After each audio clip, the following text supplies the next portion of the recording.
Alright, this is going to be our AOT Apocalypse character ranking tier list. We're going to go through all 15 of the characters. Spiel. But starting off, we've got Annie Leonhardt. I'm not going to leave her in D. This is just going to be our placeholder row for right now. We've got the front side. When committing cards to pass a check, you may commit one backup as though or a foundation, enhance your attack, sacrifice backup or foundation. Add the top card of your deck to your momentum. If you have 3 or more momentum, transform. 721, Chaos Death. Pretty solid symbols, especially for what she's trying to do. And we've got on the back side, if you have 2 or more backups, your attack gets +2 speed, and then enhance, spend a momentum, this deck gets +3 or -3 damage. Your next check gets +2. So ironically, I think Annie can be built just as good without worrying about the backups in the slightest and just playing pure foundations and pure good stuff. I think playing the backups will make her like more optimal, but it's going to be a fine line of like how many backups do you want to run, and are you just going to run the shift attacks, right? But like very Godzilla coded, very I could play City Rampage and love it idea. I would probably, because she is just 7-handers of Godzilla, and Godzilla's big issue is trying to kill people and finding the gas, I want to say A or low S. We'll put her at the top of A for right now. Just how I personally see her. I don't think she goes above that at the moment, but it's definitely like a could go either way. She also has no reason to not play some amount of backups. It's like 2 backups in your stages like there's free. Yeah, definitely. I don't think there's a reason to not, but I think there will be people who will be like, oh, well, I just won't play the backups, and I think that will be a thing. But I think overall, either high A or low S, definitely. Personally, I like Annie 1 more, but that's just a me thing. Next, we've got Armin Arlert, Power of the Colossus. Survey Core Titan, cards in your hand, static text, cards in your hand you may try to play this card face down as a foundation with 2 difficulty. Response, at the start of your end phase, if you have 8 or more foundations, destroy 1 rival foundation and transform. And then first enhance, flip a foundation, your non-throw attack gets +2 damage. If it deals damage, unflip a foundation. 631, so a pretty chonky boy for what we're doing. We essentially say you don't brick on your opening hand and you can run more actions than you should be allowed to. Something I very much enjoy with the character. Definitely probably one of my favorite characters of the entire set, but the backside, Colossus Titan Finale. Enhance, flip a foundation, look at the top card of your deck, you may discard a card and draw a card, and then enhance, sacrifice a face down foundation, this deck gets +5 damage. In my opinion, Armin goes into S tier. Oh, thank you for the follow, Rebby, hello. What was I saying? Armin goes into S tier, in my opinion, solely because of the fact he could have largely blank text. Hi, I think I did follow you last day. Okay, yeah, we're good on the follow. Yes, I think that Armin is S tier for no other reason than he says you do not brick on your opening hand. I think that alone makes him go into the S tier spot, in my opinion. Any other DJ chat? Okay, so I was gonna buy all the stuff for DJ the other day, but for the meme, because I have Nick Reagan built and I have DJ. I have DJ built with 4 camo counters, and I just opted to not buy the camo counters at 15 apiece for the meme. But maybe in the future, if Nick gets touched, I might try DJ. I don't know yet. But I think Armin, easy S tier. I think people are not realizing like how good he is, in my opinion, just because we're so focused on we want the good outwits and we want good other thing that we're not realizing that we can just play 4 copies of Runaway and we don't have to worry about bricking on the 4 copies of Runaway, right?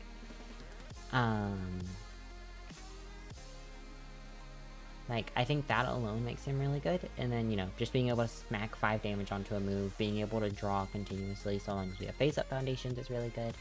Like, there's a lot of things I really enjoy about Armin, and I think just the idea of not bricking as a character. Yeah, I don't think the answer is to play a bunch of attacks. I think you play a normal attack ratio, but you can play, like in Armin, we can do things like 4xing Runaway, 4xing Cute Host Code over on the order symbol, 4xing, one of the cards we're playing tonight, which is, if I can remember the name of it, Maximum Hardening, we're on fire. Like, I think the secret tech, man, you get to build that new 6 diff foundation. Yep, exactly. Um, barrier shield, yeah. So like we can run 4 barrier shield and we never brick on the barrier shields, right? I think that was one of the big things with I think that's one thing people haven't realized is we're so focused on outwit and we're so focused on things like that we're not realizing we can just play Tavern Brawl, Signal Shot, and a bunch of actions, and we always have what we want, right? We can block with a Tavern Brawl and pick up the runaway we built face down in one of our turns. We can play the Signal Shot and pick up the Barrier Shield for the next turn. We can play the Signal Shot and pick up the Maximum Hardening we played on the previous turn. I think just that alone makes Armin S tier, regardless of if we get good outwits. I don't think he needs to play outwits. I think we just play him with a bunch of actions. And we just say, we don't brick, right? Because all of our actions are really good. We don't really need the 2-diff foundations at that point as much. Exactly. Retro capture evildoers? Hell yeah. So yeah, definitely one of my few S tier picks from this set. But on to the next one. We've got Connie Springer, Conflicted Heart. Oh, this is one. 6 hand size, 30 life character, static text. After your weapon attack deals damage, you may clear it from your card pool. If you do, you cannot play copies of that attack this turn. This is one of the character cards of all time. Don't even rank him. Okay, I will rank him, but I'm not gonna be happy about it. Because I am a clearing card pool fiend. I want to see his kit before I judge him. Okay, so my issue with that, I could just play Mikasa 1 and do the same thing. If his kit's crazy, I can just play it on Mikasa 1, Rebby. I don't even have to play him, I can just play Mikasa 1.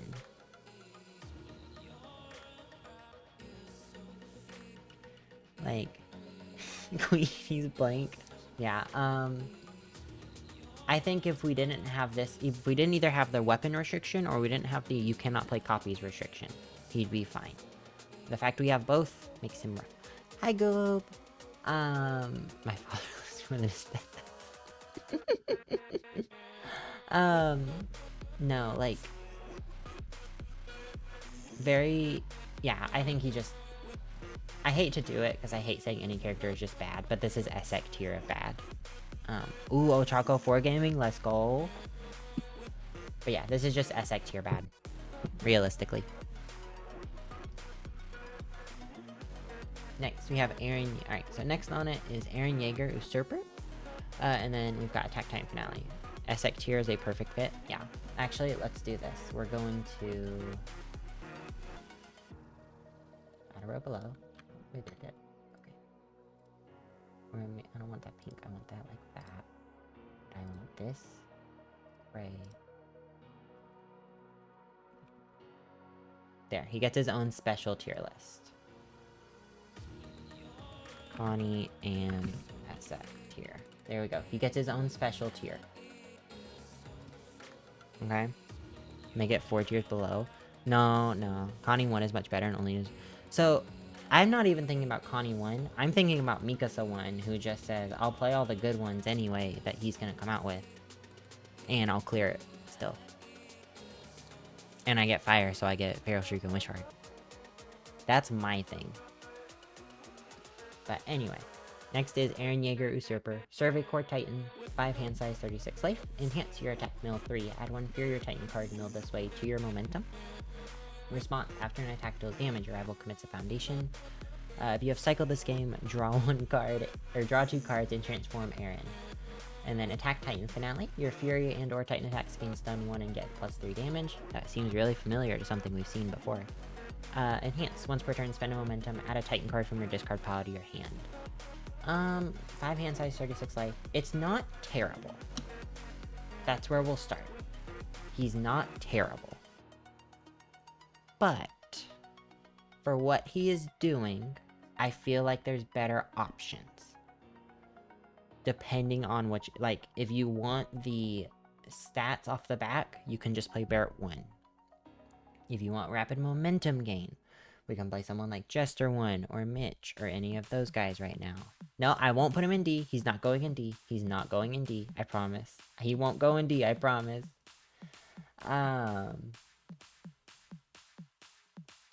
But he is kind of a jack of all trades, master of none. His front side is very cool. I like the commit one after attack deals damage. He can go. No, no, stop it, Yandere. Stop it. No, no. The spend a momentum's cool. I think this didn't need a once per turn. If we've gotten to the point we have gotten to the backside, like we have to cycle. Realistically, we have to cycle and then have the ability to kill people still, right? Like that's the thing. In playing a deck where I played 60 cards and I needed to cycle, that was already really hard and I was milling 4 on every attack, not just on mine. I don't know how well he's going to be able to cycle how fast. So because of that, I'm going to put him in B. I think he can do things at the local level. But I don't think I would want to play this Aaron over either the other Aarons or any of the other, like, Chaos Mill stuff. Like, I'd rather play Rhina 2 over him, in my opinion. But that's a me thing. I don't see the vision. But if somebody can prove me wrong, hell yeah. Hi, Turtle Duck. You missed the apartment rant. But I do love him being really hard to kill us as someone like Pony has said a lot. Yeah, like, I think he's gonna pair very well into a Pony type meta. But right now, we're in a I'll kill you with just one massive move, right? Like, Nick and DJ are both saying, we'll just kill you with one big one, and it doesn't matter. Like, he's going to be good in the same format as Yasha is good in that we're playing string decks, and we're playing pokes. Compared to, you know, massive move, go brrr. Because when the move is half your life total, it's hard to say, I'll just take the hit. But that's my piece on Aaron. I think he's a solid B tier pick. I think he can win a local champ if somebody really puts in the work with him. I just don't see it personally. Next is Falco Grease. Warrior Titan, Chaos, and Air. 6 hand size, 31 life. Enhanced. Spend a momentum. Ready one foundation that has not been ready this combat phase. If this is the second time you've played this ability this turn, transform Falco Grease. And then Jaw Titan Flying Form. Warrior Titan, when an attack deals damage, ready one card in your stage that has not been ready this combat phase. Your attacks gain EX2 and enhance. Commit your rival, or your attack gets +1 speed for each foundation in your rival stage. This might be my favorite design character in the whole set. I really love readying cards. So I'm torn. He is either very high A, like above Annie in my opinion, or the lowest part of S tier. Because I don't think people are realizing how much of a bomb this side's gonna have, and how easy we're gonna get to this side. Like, under the Chaos symbol, we're just getting to the backside on turn 2. There's no question. Because you can just play a Determined Advance, and play like a Forced Quirk activation or something, and you're automatically under the back. And all of a sudden, you've got moves hitting for massive amounts of damage, and you can just re-ready yourself. Yep. That backside is deadlock, but even better than deadlock, because we don't have a cap, or we don't have a threshold, we just... I hope you don't build too many, or else you're just dying. Because... And I'm never gonna forget this. The day he was previewed and revealed, nobody realized he could ready himself for a hot minute, and then all of a sudden everyone realized, and it was like, oh, he's real good. But no. This is probably my favorite, like... This is one of my favorite characters. This is probably my favorite designed character from the set, outside of Armin. I figured out 3 days ago. Him being able to re-ready himself is going to be the problem. I think if he's allowed to continue to just re-ready himself, it's going to be an issue. If he is not allowed to re-ready himself and they errata it and change it, all of a sudden he gets way worse. Nah, it's not even Heat Ray Gober, it's Heat Ray Gober twice. Exactly. It's Heat Ray Gober, Determined Advance Gober, it's like... So many things are just, here's an unblock, Lightning Blast. That's my big thing with him. You can just play Lightning Blast and say, here's a 20 damage move for 20 speed. Can you catch it? Nope. Okay. Like, essentially the backside says, this is your stage +5, or +4 speed, +5 speed, right? Like, that's just what the backside says, if I don't have any momentum. But I think I'm going to have to put him in the very bottom of S. I do think he's going to take a little bit of work to like figure out, but I think he's the same area of Armin, as people are focused a lot more on like the cost and things like that, compared to what we can just do with him if we just play the good ones. We can just play the good ones and we don't have to care about necessarily like finding the momentum, because Chaos finds the momentum easy, right? And next is Flock Forster, Jaegerist leader. Survey Core, Fire, Life, 6 hand size, 28 health. Enhance your attack. Mill 2 cards, build 1 backup with a difficulty of 2 or less from round 1 cards milled this way. First enhance commit, if you have 3 or more backups, double this attack's damage or reduce the damage to 0. Flock is a weird one for me. He's not D, for sure. Yeah, I hate Flock. I hate Flock as a person, but I also hate Gabi as a person, so there's that. But I think he goes with Aaron. I think they both can do similar things in what they're wanting to do. So this guy, if you've seen, okay, you didn't see this part. This is like one of the last remaining, like, do you care about spoilers, Yandere, or no? Before I spoil a big thing. Okay. This is one of the last members of the Survey Corps that lives after they fight the Armored and Colossus Titan for the last time before the, like, 5-year time skip. He's one of the last remaining Survey Corps members that went out on the expedition. And he, like, sides with Aaron, and without getting into the, they want to just kill everybody but whoever's on parry. But anyway, Flock. I think he belongs in the same tier as Aaron. I think he's a solid B pick. He's a stinky face who was a big wuss and became a Nazi. Yep, Nazi.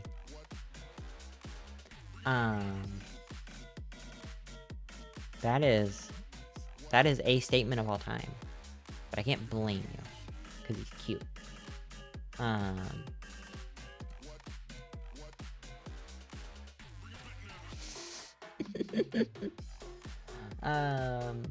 But I think Flock belongs in B tier. I think that's a perfectly fine spot to have him at. I don't think he needs to go above or below that. I think if he does go above or below that, it's a little too much. But, oh, thank you for the follow! Taish Divine, I want to say that. I think that's how you say that, but I'm not 100% sure. If I said it incorrectly, just tell me, okay? But yeah, a solid B tick. I think he's really cool. Hanji Zoe. Alright, so Hanji Zoe, 14th Commander of the Survey Corps. That is how you say it? Okay, awesome. Life Order, 7 hand size, 23 life. Kind of the opposite of what we were thinking with Historia, right? We're not so tanky, but we have a bigger hand size. Survey Corps key, trait. At the start of your turn, add 1 wall counter to this card, then add a wall counter to this card for every 4 cards in your stage with a different name. Enhance, remove 3 wall counters. Hanji 3, a sleeper agent. Choose 1 card in your card pool. It does not count towards progressive difficulty this turn. You should make a separate tier just for Peak because she's awesome. Okay. We will get to Peak soon. Hanji though. Hanji is very strange. Hanji works very weirdly. And I don't think people are realizing how hard it's going to be to get those wall counters if we don't get more support for Hanji. And I'm really nervous that we're not going to get more wall counter support because she is the only wall counter matters character in this set. As far as I'm aware. Because of that, I'm going to put her here because she's not generating wall counters as fast as I think people are expecting. And I think that it's going to be a hard thing of there has to be more support before we get this Hanji higher. In my opinion, this Hanji should have had fire. For those who know. And it should have been a lose life character. This should have just been the Levi 4 that we got. We should have just gotten Levi 4's text on her. In my opinion. Or on them, in my opinion. I know. Off the mic.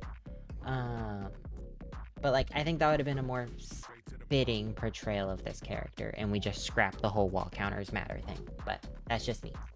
But yeah, solid C pick. Probably could bump it up to low B if you put in the work really and you figure it out. It's very much like Astoria, where this is where I think she kind of sits normally. This is where people who play her a good bit will get, and then these are where the people who master her are going to be, is in this tier. But for the average player, which is what this is based on, I think this is where she goes. Hanji should have had death. Yandere, you don't realize... I don't know if you realize it, but... Ow. We thought I was too soon. Yandere was too soon. You've seen the clips? Okay, yeah. This should have just been Levi 4. Death and Fire? Absolutely. Like, should have just been this and changed this for death. But regardless. Next is Jean Christine Harden Soldier. Survey Core, 6 hand size, 29 life, air, and order. Enhance once per turn, discard a card. If you have cleared one or more cards from your card pool this turn, draw 2 cards. This attack gets +3 or -3 speed. Really? This is all I have to say for Jean. Really, really weird. I don't get this being 1 enhance. I feel like this could have been... He's mid. Yeah.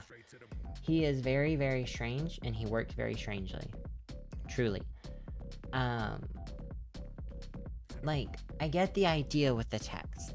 The idea is you're supposed to save it and give one thing a big speed, or give one thing a bunch of minus, like big number minus or big number plus speed. My thing is, why did we make it more?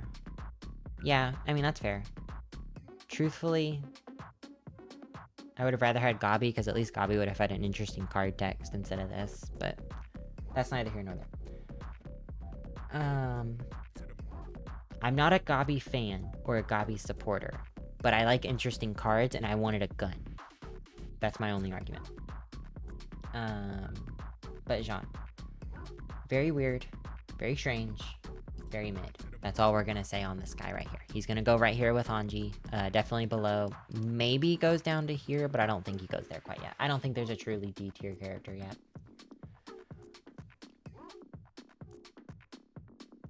She never had a chance. I feel like Gabi would have been a weird character design, because, like, it's an 8-year-old, and what's the 8-year-old gonna do other than shoot the gun? I feel like that's the only thing the 8-year-old does. And, like, how do you make that somewhat, like, how do you not make that Jean tier of character? Her UR, gun, exactly. We just need a UR. She needs a backup, a UR backup, and it's just gun. Okay? Gabi's gun. We do love 8-year-olds with gun. Don't tell anyone I said that. Levi Ackerman, Vengeance Driven. Survey Core, 6 hand size, 31 life, air, and fire. Enhance, lose a health. This weapon attack gets +2 speed. If you have 15... If you're at... I'm just gonna say it. If you're at Desperation, it also gets +2 damage. Response, at the start of the end phase, add 1 weapon card from your card pool to your hand. Very weird. Very strange. But I kinda dig it. Actually, I think it goes here. Like, I think he's actually... Why did they nerf Levi all 3 sets? Because if we got canonically accurate strength Levi, we would have broken the game, Reppy. Do you understand? No one would be living. Tam would not be able to play Beast Titan right now. Levi would have just said, if your opponent breathes, plus 1 billion damage on all your moves. Let's be real. Yeah. I think he's the best defeating the Colossus Titan user in Standard. He's very much my kind of character. I like health play characters, and we'll see that later on. I think he just got really poor symbols for it. I think they should have given him life instead of air, and then we just get a life fire character that cares about... Just give us Ymir 2.0 and make it matter about weapons at the end of the day. I do like the response. I like being able to block over the weapon. Like, he gets it on air. You can play Cage of Hell, block with it, Breaker 1, pick it back up at the end of the turn. That's pretty cool. But other than that, I don't see a ton of stuff you can do with this, like, off the bat. It's definitely going to be something you kind of sit there and you play all the good ones. And you own defeating the Colossus Titan, and that's it. Next is probably my favorite character of the whole set, Mikasa Ackerman, Hizaru's Hope. Yeah, it's going to be a hard one to pick. I think it's different playstyles, to be fair. Between him and Levi 1. But my favorite character of the whole set, probably. Mikasa Ackerman, Hizaru's Hope. Survey Core, Air, Death character. Enhance, reveal a weapon card this deck gets plus X damage. X equals the revealed card's block modifier. Enhance, sacrifice foundation, draw 2 cards. As a 5-hander with 35 health. This is where I think she goes. I fully believe in this statement, and you cannot convince me otherwise. And if we get a weapon that has like that +5 block mod like we think it is, I think she goes here. And I'll explain, because you can only block so many of the moves. And if I'm drawing 2 cards, I will find more of the moves. You're gonna die at some point, and if we get a weapon throw, it's over. On either of these. We actually already have a weapon throw on the death symbol.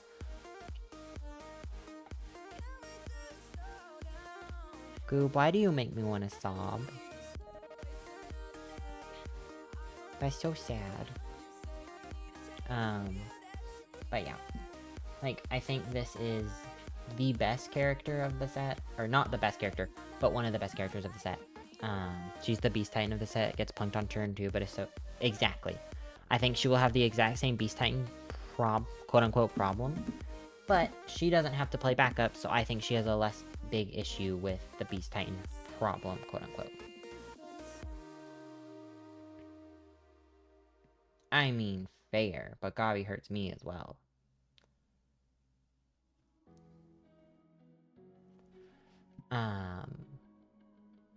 Yeah, like... Let's go! I convinced Rebby to film things, guys! Let's go! But yeah, I think if we get, like, really good weapons this set, she goes here. Otherwise, she can stay right here, and she can creep up here. She'll make top cut. I just don't know how much more she'll do past that. Next, Peak Finger, Panzer Unit Cartman. Warrior Titan, Enhance Commit, build the top card of your deck. Face down. First Enhance Tenacious, sacrifice Foundation, this deck gets +2 or -2 damage. You may transform Peak Finger Cart Titan, or Peak Finger Panzer Unit Cartman. There we go. Tongue twister. Yeah, and then the backside. Cart Titan Finale, Warrior Titan. After this character transforms into Cart Titan Finale, you may search your deck for one copy of Anti-Titan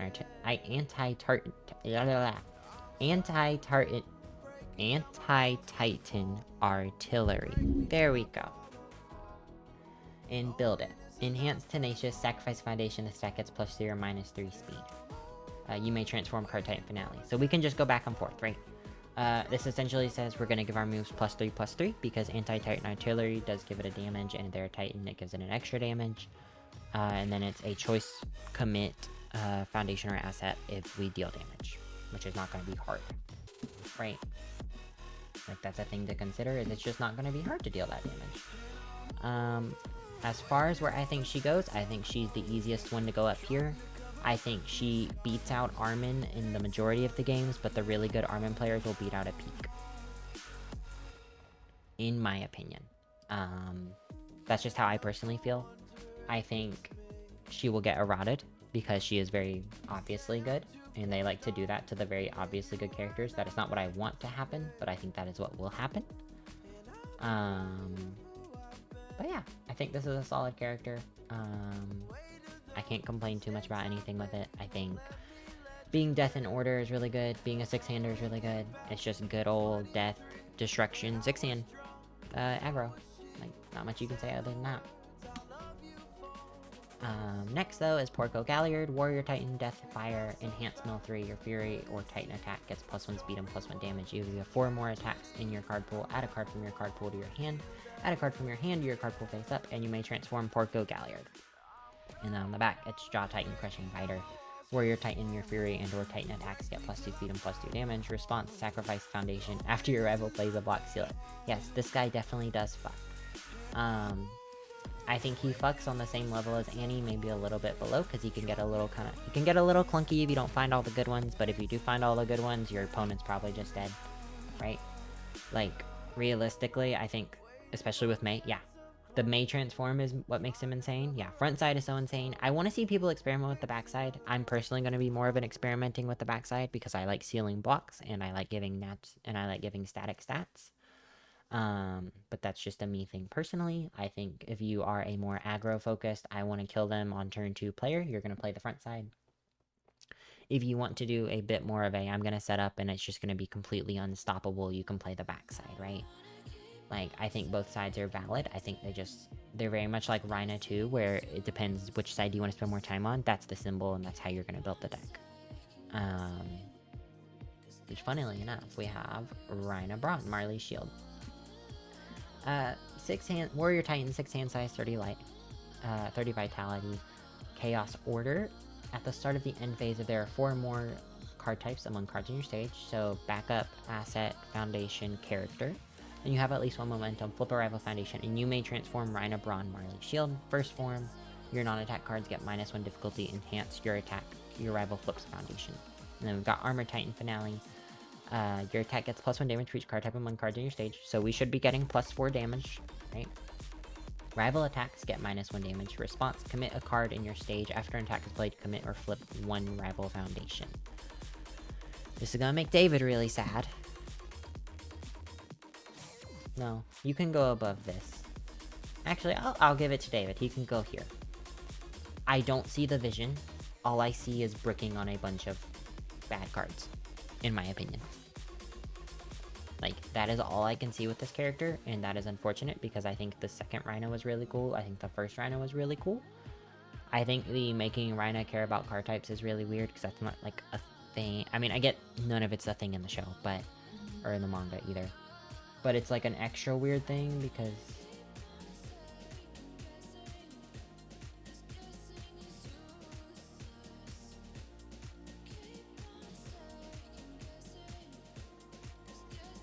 it's so goofy. It's just very strange, like, I don't quite fully understand it, like, why we did it that way. I don't know. I wanted him to be good. I just don't think he's good, in my opinion. I can't see him being good. But, on to my new favorite character of the set, outside of Mikasa. Sorry to Revi, but this character has my heart. The Warhammer Titan. Titan's trait. Death, life character, enhance commit, choose an attack in your discard pile and lose health equal to its check value. Add the chosen card to your hand. Enhance tenacious, your attack gets +6 damage for every 5 health you have, reduce this bonus by 1. I'm biased because I am a life and death. I'm a Toga 1 gamer who played with her life like it was a little string toy. And therefore, I cannot be fully trusted, but... best character in the set, in my opinion, once we figure out how to build her. Listen, I played Yu-Gi-Oh! And I played Pendulums. I can do math, I promise. No, I can do the math. As a comp sci major, I can do the math, I promise. But, in my opinion, she's the best character, or they're the best character of the... wait, no, it's Lara. She's the best character of the set. I can't, like... you get Tetra Terror, you get Dual Needle, you get its own enhance, and then you can just play the good throws on life, right? You can just play Draw Jammer and say, here's a bajillion damage. What are you gonna deal? I think the one check is really good. I think it's the first card that's deserving of the one check, realistically, because in certain characters it says stun 4, in them it says stun 3, and it says here's a massive stat stick. That's just going to accelerate your game playing even more, and it's a really cheap thing to go pick up. I think people not realizing that we're trying, I don't think people realize this card was built for this character. So the one check isn't super scary when I can just go, I'll go pick it up when I want to. In my opinion. But I'm biased because I love the Warhammer Titan. It is my favorite Titan from the entire series, and therefore it has to go at the top of my tier list. Largely because of that, to be fair. Next, though, and the last character we've got is Zeke Yeager, War Chief, Warrior Titan, Chaos, and Life. Enhance your next check gets +X. X equals the number of backups in your stage +1. Enhance sacrifice backup. I think it's maybe worth a one check in this deck specifically. I think the one check is really good in... what's the name? Toga 3. I think the one check is really good in Toga 3 because it just says stun 4 on it with her.